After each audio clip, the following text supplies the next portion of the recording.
everybody. I'm Sarah Comas, the Director of Training Education here at Offshore Wind Academy, a professional development academy focused entirely onto offshore wind. We work with top minds from all over the globe in order to deliver interactive in-person and online workshops completely focused on offshore wind with the goal of becoming the knowledge networking hub for offshore wind. This LinkedIn Live series, Ask the Expert, will grab a highly respected professional for a quick 10-15 minute chat, whatever it takes for you to enjoy your morning beverage. And today we're lucky enough to be joined by Siniša Lozo. So Siniša, hello. Small introduction on yourself. Hello, Sarah. Thanks for having me. Yeah, my name is Siniša Lozo. I've been part of the wind industry for 7 years. I'm primarily within development, so everything from project development, market development, and industry development.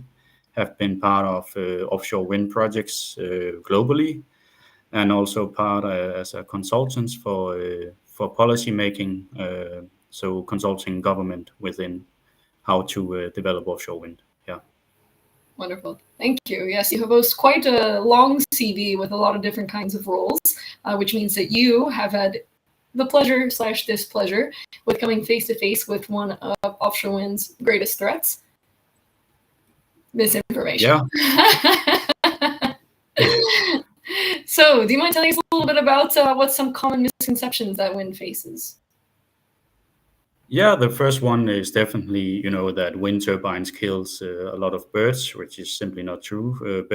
Bird deaths from turbines are very small or close to nothing compared to other causes like building, cats, hunting, traffic, and so on. Then the second one is that whales are killed by offshore wind farms or distracted, which leads them to shore, which is also not true, and that it has been documented by the National Oceanic and Atmospheric Administration, NOAA, the agency in charge of protecting whales, has found no evidence linking offshore wind activity to whale deaths. Then, of course, we have that wind can provide energy 24/7, 365 days a year. The reality is that the intermittency or viability issue is handled through energy storage and smarter grid integration. So excess wind can be stored, especially short duration. And then, of course, we have that one of the favorites is that blades can be recycled and ruin soil if buried. So the reality here is that blade recycling is advancing fast, actually. Siemens Gamesa has already developed their recycling blades, which is available in the market. And blades are already reused in building construction, luggage production, car interiors. So it's already, a part of the circular economy. And then we have that offshore wind kills marine life in general, which is also wrong. Actually, offshore wind farms can become artificial reefs, actually creating habitats for sea life to grow.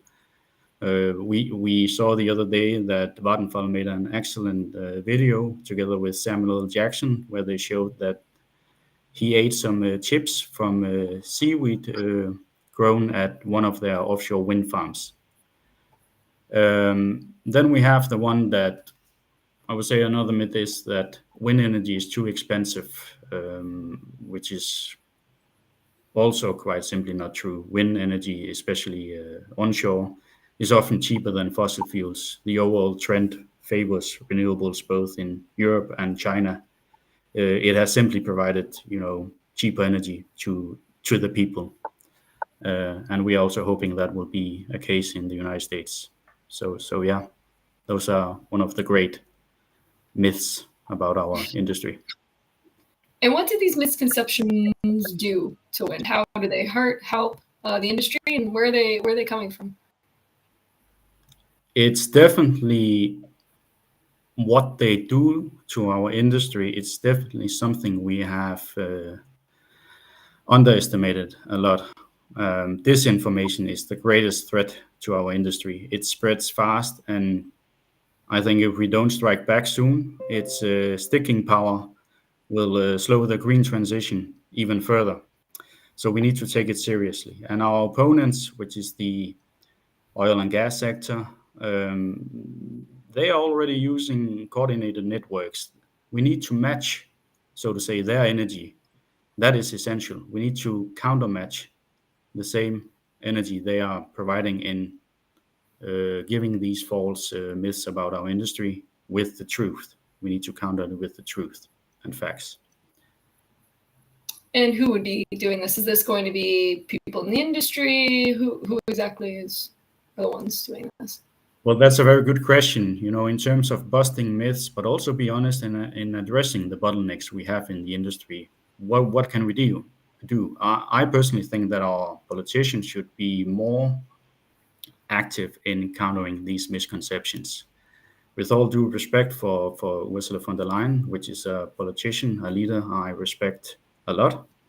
But I must say I was disappointed the other day when she didn't, so to say, strike back when Trump said some very false things about wind energy. It was the classics that were played there. So I missed that the politicians didn't strike back there. Then, of course, I think that we as an industry should have a multi-front industry response, be together. So we see that Siemens, Vestas, Vattenfall, Ørsted, CIP maybe together are battling these misconceptions that are spreading and is becoming a threat to the green transition overall. One of the ways you can do that when not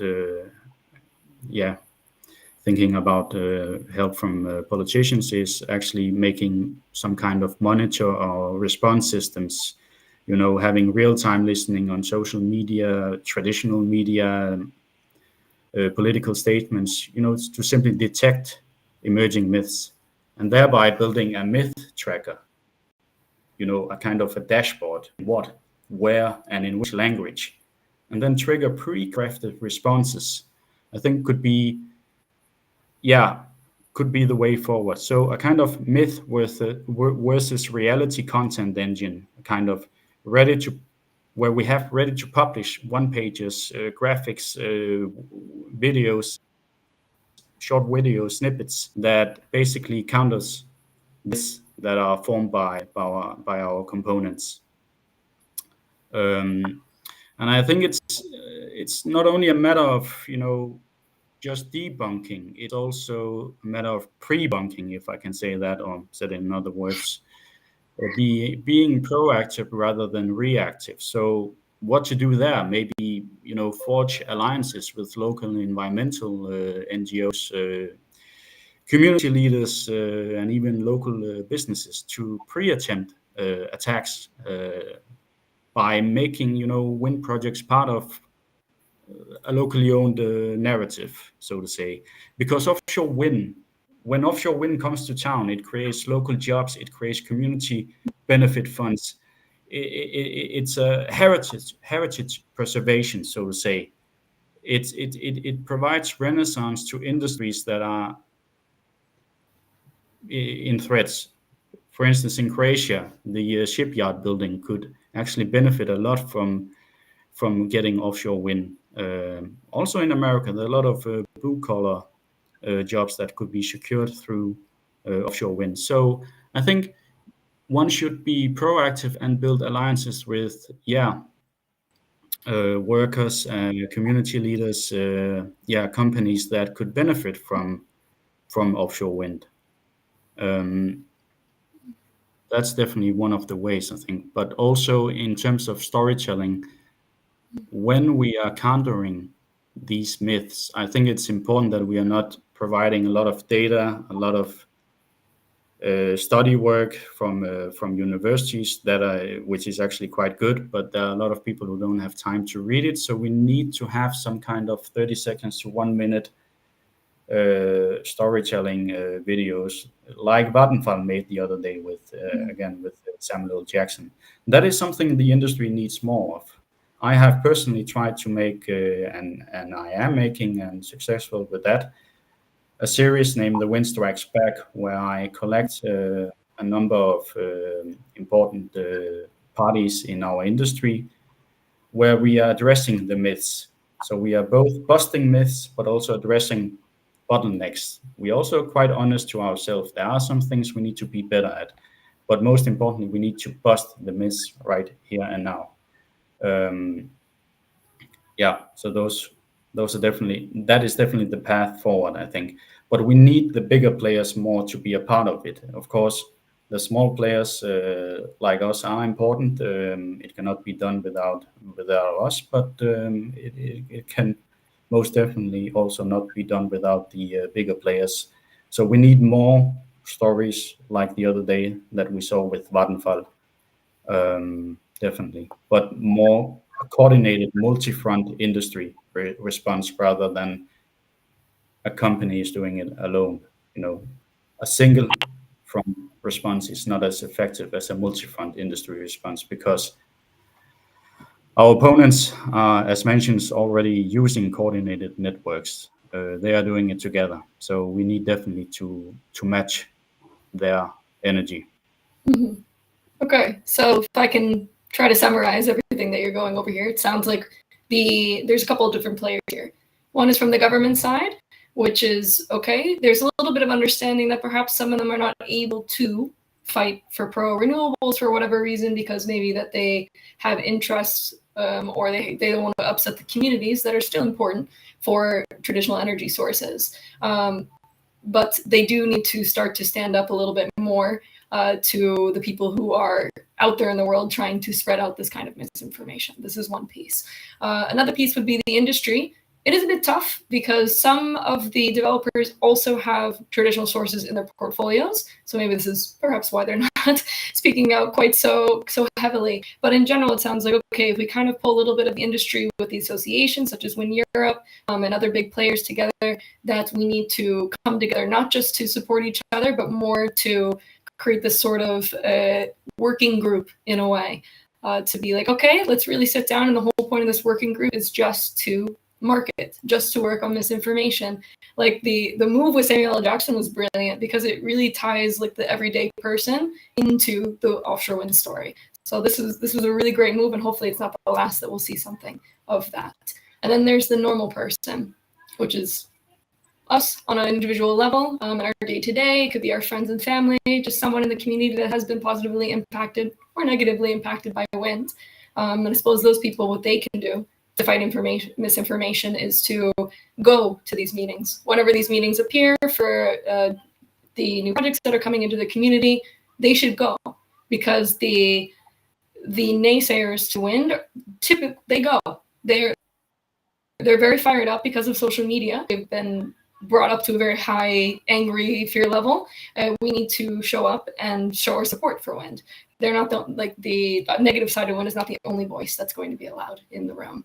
And then just to have a conversation, engage in conversation with people that think different than you, go with empathy. And then hopefully we'll have this nice website or something that can show clips of your Wind Strikes Back series, and just hopefully start to change people's mind with these little misconceptions. How does it sound for a nice overview of what you were talking about? Did I miss anything? No, I think that was splendid.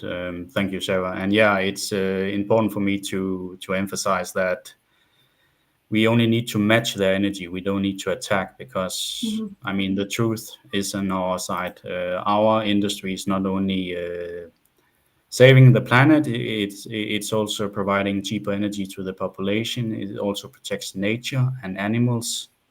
I think we just need to match their energy and don't attack. We just need to match the energy. I think that's a beautiful way to wrap it up. Thank you, Siniša, very much for coming with us today. And please check out his series, Wind Strikes Back. You can find it on LinkedIn, correct? This is the spot, right? Yeah. Great. Yeah. All right. Well, Thanks, thank you very Sarah, for having me. much.